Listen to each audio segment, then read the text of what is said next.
In the small dusty village of Umueka, there lived a man named Obinna. He was not handsome. His face carried deep scars from a childhood fire, and one of his legs dragged slightly when he walked. Whenever women saw him approaching, they whispered and laughed behind his back. Who would ever marry that man, they mocked. Obinna lived alone in a tiny mud house near the edge of the village. Every morning, he woke before sunrise to farm his little piece of land. Though poor, he was kind. He shared food with hungry children, helped old people carry heavy loads, and repaired broken roofs after storms without asking for payment. But no woman ever noticed his heart. Years passed, and many young men in the village got married. Their weddings filled the air with music and dancing while Obinna watched quietly from far away. At night, he would sit alone outside his house, staring at the moon and wondering if he would ever be loved. One rainy evening, a terrible flood struck the village.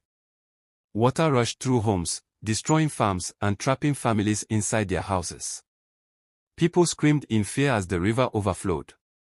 Without thinking about himself, Obinna jumped into the dangerous floodwaters.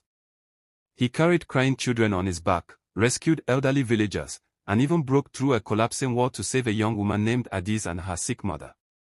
By morning, the flood had ended.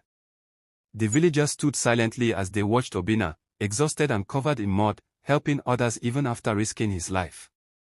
For the first time, nobody laughed at him. Adiz looked at him differently now. She saw not the scars on his face, but the strength in his heart. Days later, she visited his small house with food and medicine.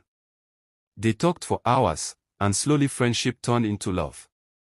The villagers were shocked when Adiz announced she wanted to marry Obinna. But why him, they asked. She smiled and replied, because a good heart is more beautiful than a perfect face. Their wedding became the happiest celebration the village had ever seen. The same people who once mocked Obinna danced and cheered for him. And from that day on, the villagers learned never to judge a person by appearance, because sometimes the most beautiful souls are hidden behind the deepest scars.